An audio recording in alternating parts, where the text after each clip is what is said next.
So we clean house with the family, asking each morning in meditation that our Creator show us the way of patience, tolerance, kindliness, and love. The spiritual life is not a theory. We have to live it.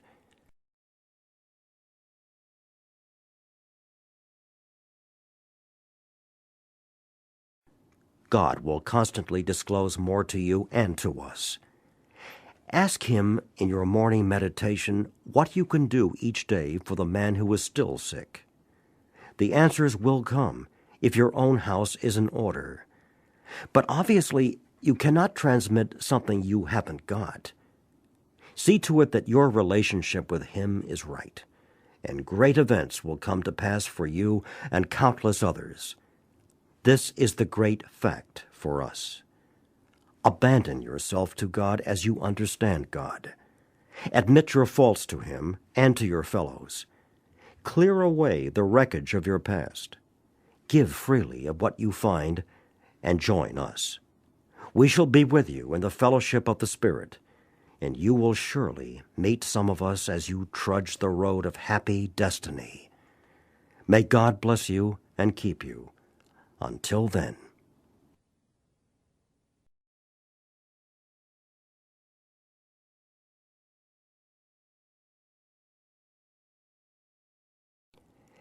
If circumstances warrant, we ask our wives or friends to join us in morning meditation. If we belong to a religious denomination which requires a definite morning devotion, we attend to that also. If not members of religious bodies, we sometimes select and memorize a few set prayers which emphasize the principles we have been discussing. There are many helpful books also. Suggestions about these may be obtained from one's priest, minister, or rabbi. Be quick to see where religious people are right. Make use of what they offer. As we go through the day, we pause, when agitated or doubtful, and ask for the right thought or action. We constantly remind ourselves we are no longer running the show, humbly saying to ourselves many times each day, "Thy will be done." We are then in much less danger of excitement, fear, anger, worry, self-pity, or foolish decisions. We become much more efficient. We do not tire so easily, for we are not burning up energy foolishly as we did when we were trying to arrange life to suit ourselves. It works. It really does. We alcoholics are undisciplined, so we let God discipline us in the simple way we have just outlined. But this is not all. There is action and more action. Faith without works is dead.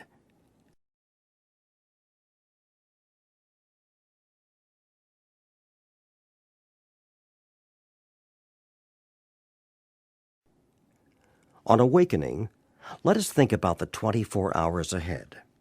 We consider our plans for the day. Before we begin, we ask God to direct our thinking, especially asking that it be divorced from self-pity, dishonest, or self-seeking motives. Under these conditions, we can employ our mental faculties with assurance, for after all, God gave us brains to use. Our thought life will be placed on a much higher plane when our thinking is cleared of wrong motives.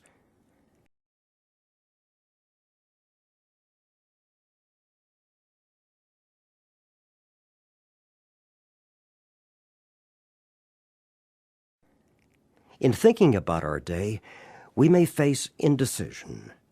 We may not be able to determine which course to take. Here we ask God for inspiration, an intuitive thought, or a decision. We relax and take it easy. We don't struggle. We are often surprised how the right answers come after we have tried this for a while. What used to be the hunch or the occasional inspiration gradually becomes a working part of the mind. Being still inexperienced and having just made conscious contact with God, it is not probable that we are going to be inspired at all times. We might pay for this presumption in all sorts of absurd actions and ideas. Nevertheless, we find that our thinking will, as time passes, be more and more on the plane of inspiration. We come to rely upon it. We usually conclude the period of meditation with a prayer that we be shown all through the day what our next step is to be, that we be given whatever we need to take care of such problems. We ask especially for freedom from self-will, and are careful to make no request for ourselves only. We may ask for ourselves, however, if others will be helped. We are careful never to pray for our own selfish ends. Many of us have wasted a lot of time doing that, and it doesn't work. You can easily see why.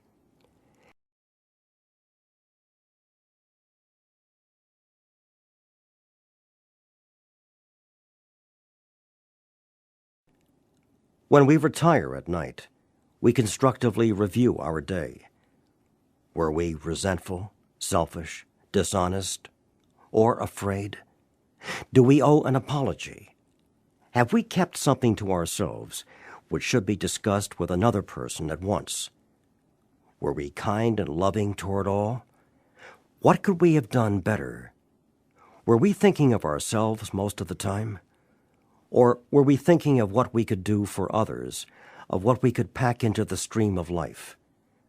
But we must be careful not to drift into worry, remorse, or morbid reflection, for that would diminish our usefulness to others. After making our review, we ask God's forgiveness and inquire what corrective measures should be taken.